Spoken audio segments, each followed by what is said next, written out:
On attaque les pires films de 2023 ? Vas-y, tu peux y aller. C'est moi qui démarre les pires films ? Commence. Eh bien écoute, en 5, je mets Five Nights at Freddy's, qui est pour moi l'un des plus mauvais films que j'ai vu cette année. Toi, tu l'as mis dans tes pires déceptions. Moi, je le mets carrément dans les pires films. Je comprends pas ces films qui veulent rentrer dans un genre et le renient. Tu vois, c'est... je fais un film d'horreur mais qui n'a pas de scène d'horreur. Je comprends pas le concept. Ouais. Et pourtant, je pense qu'il y avait pas mal d'ingrédients pour faire vraiment un truc cool, mais j'ai trouvé ça horriblement lent, ennuyeux et sans aucun intérêt. Voilà. Donc, en numéro 5, je mets Five Nights at Freddy's. Toi, en numéro 5, tu mets... En 5, moi, je mets Flash. J'ai pas envie d'en parler. Film le plus moche que j'ai jamais vu. Alors, moi, je trouve que je continuerai à mettre Ant-Man 3 Quantum Mania comme le film le plus moche que j'ai vu cette année, mais ça, c'est côte-côte avec Flash, quoi. Ah ouais. Flash, voilà. Flash. Énorme déception, Flash. Ouais. Parce que pourtant, il y avait de quoi faire une super histoire, mais un film, c'est un film du laideur. Ça fait mal. Comme jeu vidéo, moi, je dis. Ouais, mais je sais pas. C'est un accident industriel, Flash. Je suis d'accord avec toi. J'ai du mal à comprendre. C'est 3 tâches, tu sais, ils ont mélangé, ça fait du caca, bah voilà, ils l'ont donné. Ouais, je sais pas. C'est bizarre. Tu veux développer ou pas ? Non. Ok. Alors, je passe à mon 4e pire film de 2023, et moi, c'est Fast 10. Alors, je vais développer un tout petit peu. Moi, j'ai plusieurs séries en mode plaisir coupable dans ma vie, et Fast and Furious a longtemps été l'une de ces sagas plaisir coupable. Transformers, ça l'est aussi. Transformers, ça l'est aussi. J'ai aussi Destination Finale, tu vois. Ah, mais non, mais c'est pas mal, Destination Finale. Saw aussi, tu vois. C'est des sagas comme ça qui sont un peu des plaisirs coupables. Je sais que souvent c'est des mauvais films, mais j'aime bien aller les voir. Et Fast, ça, je sais que c'est complètement débile, mais notamment à partir du 4, 5, 6, 7, je crois que le 8, il y avait encore des trucs à sauver. C'était vraiment un plaisir coupable que où j'aimais y aller. Et alors le 10, bah, je trouve qu'il n'y a plus rien. C'est une saga qui n'a plus rien pour elle, même plus l'inventivité il y a plus une scène d'action intéressante, il y a plus un truc, il y a plus rien. En fait, elle est à l'image de son héros, quoi, Vin Diesel, qui est pour moi un mauvais acteur et une mauvaise action movie star. C'est des films qui sont pingres. Tu vois, c'est pingre. Il n'y a plus d'action, il n'y a plus une scène intéressante, il n'y a plus rien. Voilà. Okay. Donc, j'ai mis Fast 10. Ok.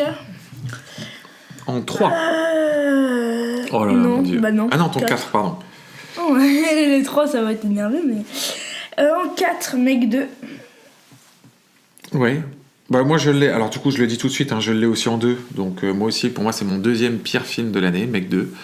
Bon, on pourrait répéter grosso modo ce que j'ai dit pour Fast. C'est des films que le premier, on avait trouvé ça rigolo et sympathique. Ouais. Nous, dès qu'il y a des gros monstres... ça tue tout le monde. Moi, voilà. Ça me fait rire. On trouve ça sympa. Oui, c'est ça. Mais là, alors c'est nul. Oh. Les effets spéciaux sont nuls, l'histoire est nulle, tout est nul. C'est clair. Hein ? Ouais. Est-ce qu'on rajoute là-dessus ? Vas-y. 3. Alors, en 3, j'ai mis le film 65. Mais c'est pas le vrai titre, hein. T'as mis juste 65, mais je crois que c'est pas tout à fait le vrai titre. Si, le vrai titre c'est 65. Et où l'histoire enfin, c'est censé être dans le futur, mais on suit une sorte d'extraterrestre qui prend un vaisseau spatial, se crache en fait sur la Terre et se retrouve il y a 65 millions d'années, à l'époque des dinosaures, et doit survivre. Et pour le coup, le pitch était plutôt chouette. Mais c'est pas ça l'histoire. Si, c'est ça l'histoire. Mais c'est pas un extraterrestre. Bah, si, puisque au final... C'est son père et sa fille.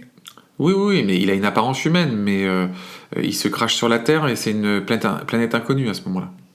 Donc, c'est forcément La Terre d'avant, avec Adam Driver. C'est après avoir heurté un champ d'astéroïdes, le vaisseau de Miles s'écrase sur Terre au temps des dinosaures. Donc, tu vois, Miles, a priori, s'il est dans son vaisseau à l'époque des dinosaures, c'est pas un terrien. Accompagné d'une fille, Koa, seule survivante. Ils doivent rejoindre la navette de secours située à 15 km du lieu du crash. Bon, alors moi, j'achetais à fond ce pitch. C'est clair. Je trouvais ça vraiment top et je m'attendais à ce qu'on voit un super film. Mais il y a 2 bébêtes. Mais c'est un film incroyablement ennuyeux. Il n'y a pas d'action, pas de scène spectaculaire, il n'y a rien du tout. Enfin, pareil, je ne comprends pas ces films qui prennent un sujet, comme on l'a dit là pour Five Nights at Freddy's, qui prennent un sujet et qui en font qui refusent après de le traiter. Je comprends pas moi ça. Donc 65, c'est pour moi l'un des pires films de 2023. Je te laisse faire ton troisième. Troisième. Tout le monde va me détester, je vais faire le Grumpy fils. Ouais. Mais moi je mets Killers of the Flower Moon, film sans aucun intérêt. Bon, c'est un sacrilège évidemment, hein. C'est un super film de 2023. Sans aucun intérêt. Il n'a aucun intérêt ce film. Ouais, mais là tu joues. Là tu. Il est long, il est ennuyant, il n'y a rien. Non, c'est un super. Bon, alors, pour le coup, là, je m'inscris totalement en faux. C'est un super film. C'est pas un de mes Scorsese préférés, mais c'est un super film. Après 3h30 au cinéma, je peux entendre que t'as trouvé le temps long. J'ai l'impression que ça faisait 3 jours que j'étais là-bas.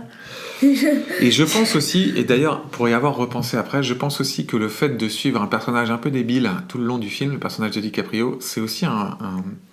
Enfin, moi, j'ai pas trop accroché à ce parti pris-là. Bon. Mais non, c'est bien, hein, The Killers of the Flower. Donc moi, j'ai déjà dit mon 2, c'est Mec 2. Donc toi, il faut que tu fasses ton deuxième pire film de l'année. The Marvels. Aïe.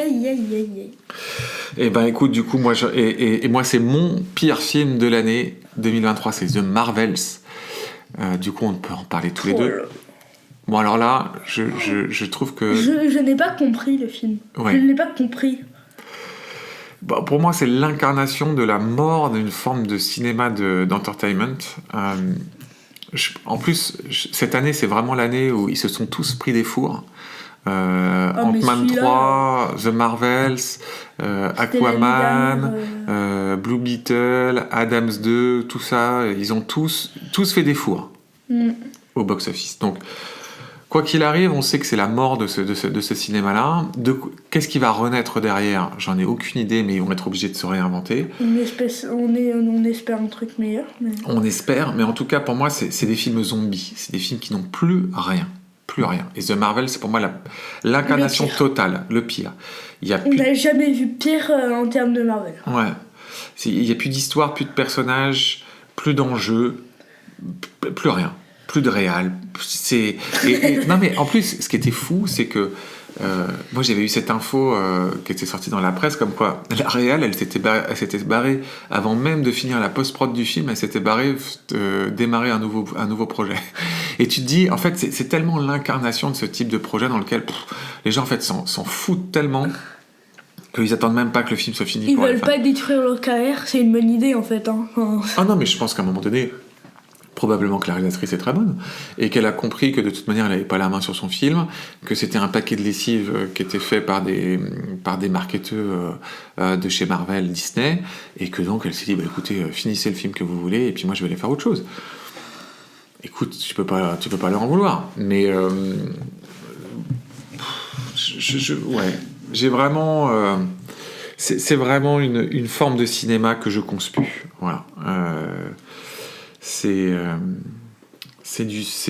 la négation, voilà, du cinéma grand public que moi j'ai adoré pendant tant et tant d'années.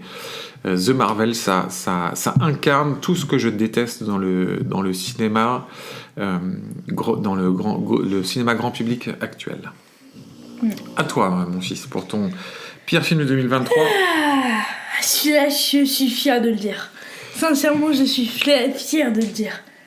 Traqué. Ce film. Oh my god. T'inquiète, je vais me rattraper puisque moi, il est dans un autre de mes tops.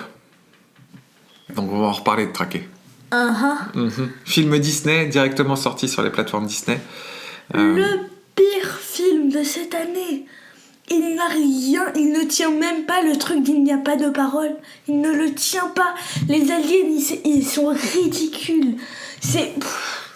Ce film, il est pire que Marvel, il est pire que tout. Pire que tout. J'y reviendrai, moi. Je ne dis rien pour l'instant. J'y reviendrai. Il n'est pas content. Bon.